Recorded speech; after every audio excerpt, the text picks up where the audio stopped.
अक्सर लोगों को देखा गया है बड़ी अच्छी ग़िज़ा खाते हैं, एक्सरसाइज भी करते हैं और सप्लीमेंट भी लेते हैं। ये ऐसे लोग होते हैं कि जो कि अपने नाक पे कभी मक्खी भी बैठने नहीं देते। हर तरह की एहतियात करने के बावजूद स्टिल वो लोग स्ट्रेस में हैं, स्टिल वो लोग एंजाइटी में हैं, स्टिल वो लोग डिप्रेशन में हैं। तो आए आज हम लोग बात करते हैं कि स्ट्रेस, एंजाइटी, डिप्रेशन कैसे हमारे जिस्म को नुकसान पहुंचाती है और ऐसे क्या अमल हम कर सकते हैं जिससे हम इस स्ट्रेस, एंजाइटी, डिप्रेशन से निकल सकते हैं।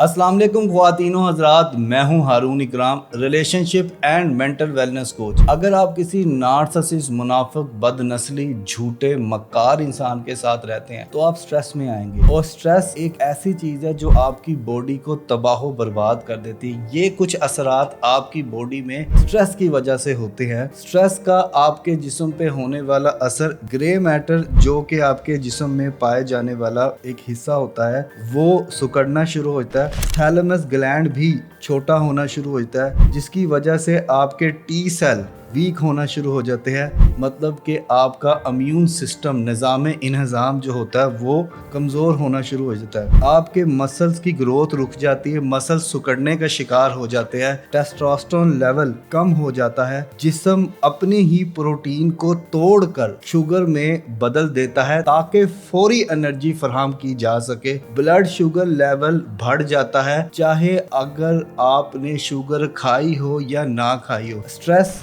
आपके हाजमे को भी बुरे तरीके से खराब करता है, पैंक्रियाटिक एंजाइम्स को बंद कर देता है, जिससे आपके मैदे में तेजाबियत होना शुरू हो जाती है, आपको गैस होना शुरू हो जाती है। इसके अलावा आपको जो है वो मैदे का अल्सर होना शुरू होता है और आप चिकनाइयों को हजम करने से कासिर हो जाते हैं। आपकी बड़ी आंत से होने वाला जो फुजला होता है वो भी रुक जाता है, जिसकी वजह से आपको कब्ज़ होती है और आपकी नींद भी मुतासिर होती है।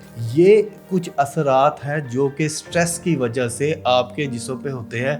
ये किसी इंसान की वजह से भी हो सकते हैं, हालातों वाक़ियात की वजह से भी हो सकते हैं। ये हमारे माइंड का, हमारी बॉडी का एक रिस्पॉन्स है स्ट्रेस के थ्रू। अब यहाँ पे एक बात जानना बहुत ज़्यादा ज़रूरी है कि हमारे माइंड पे स्ट्रेस का असर क्या होता है। देखिए, हमारा माइंड सॉल्यूशन के बजाय उस मसले को सोचने में लग जाता है, जिसे हम लोग कहते हैं एनालिसिस पैरालिसिस। इसकी वजह से हमारे माइंड एंजाइटी में आता है। अब हो ये रहा है कि हम एक्शन नहीं ले रहे, हम लोग रुके हुए हैं अपने जिस्म को, अपनी सोचों को एक जगह पे। और बहुत से लोग जो मेरे क्लाइंट हैं यूके, कनाडा, ऑस्ट्रेलिया से मुझसे काउंसलिंग लेते हैं, वो लोग मुझे कहते हैं कि सर, हम एक बदनस्ली, मुनाफिक, नार्सिसिस्ट इंसान की वजह से, हम टॉपर थे, हम अपनी यूनिवर्सिटी में, अपने ऑफिस में हमारा एक हल्का बाब था, लेकिन उस एक शख्स ने हमें तोड़ा है,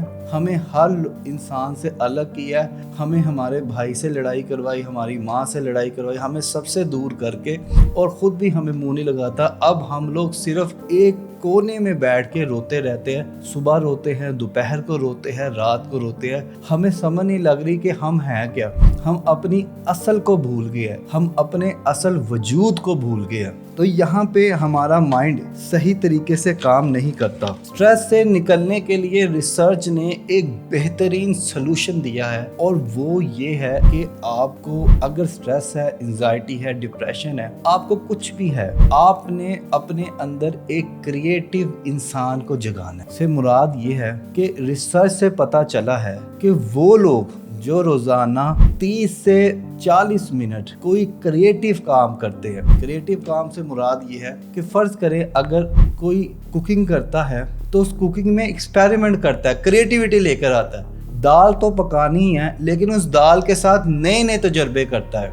या कोई पेंटिंग करता है और उसको डिफरेंट स्टाइल से करता है, या कोई सफाई करता है तो उसको डिफरेंट स्टाइल से सफाई करता है, या कोई बंदा काम करता है और उसमें क्रिएटिविटी लाता है।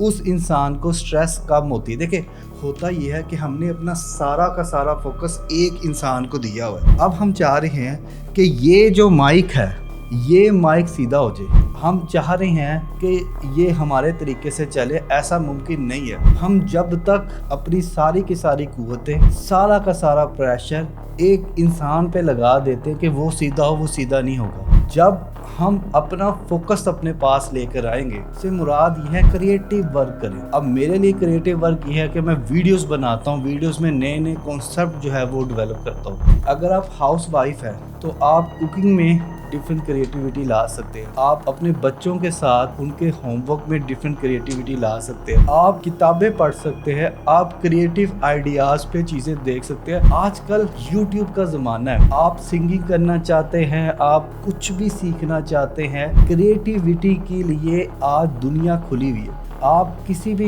देखें इंसान को देखें कि वो अपने बचपन की चीज़ों को याद करके क्रिएटिविटी कर रहा है। अगर आप स्ट्रेस से निकलना चाहते हैं तो आपको डॉक्टर्स की, साइकोलॉजिस्ट की और इतनी फीसें देने की ज़रूरत नहीं है। आपने बस अपना जॉनर ढूंढना है और उसमें क्रिएटिविटी करनी है। सोचना है कि यार मैं इसको किस तरह से डिफरेंट कर सकता हूँ। सोचना है कि अगर मैं अपना मेकअप ही कर रहा हूँ तो अपने मेकअप को मैं किस तरह से बेहतर कर सकता हूँ, या मैं अपना काम कर रहा हूँ तो मैं ऐसा क्या करूँ कि मैं अपने काम को बेहतर तरीके से कर सकूँ। तो अगर आप क्रिएटिव हैं, अगर आप में क्रिएटिविटी जिंदा है तो यकीन माने आपको स्ट्रेस नहीं होगी। आपको ये जितनी बीमारियां मैंने बताई हैं वो बीमारियां आपको नहीं लगेंगी। लेकिन अगर आपको फिर भी समझ नहीं लग रही या आपके पास सब कुछ है बावजूद उसकी उम्मीद नहीं है, यकीन नहीं है, आपको समझ नहीं लग रही, आपको लग रहा है कि ज़िंदगी के किसी हिस्से में आप फंसे हुए हैं, तो अगर ये वीडियो आप तक पहुंच गई है तो अल्लाह का एहसान है ये आप पे। क्योंकि जब अल्लाह किसी की मदद करना चाहता है तो अल्लाह लोगों को लोगों से मिला देता है। अगर आप मेरी मदद लेना चाहते हैं तो नीचे दिए गए नंबर पे या प्रोफाइल में दिए गए नंबर पे राब्ता करके 1-on-1 online counselling session book करें। मैं आपकी बात सुनूंगा, आपके हालात व वाक़ियात पे पूरा एनालिसिस करूंगा और फिर आपको मशवरा दूंगा जिससे आपकी ज़िंदगी में खुशी और सुकून आएगा। लाइक कीजिए हमारे चैनल को और साथ ही साथ दबाइए बेल के आइकन को ताकि आपको मिल सके हमारे चैनल की हर न्यू अपडेट।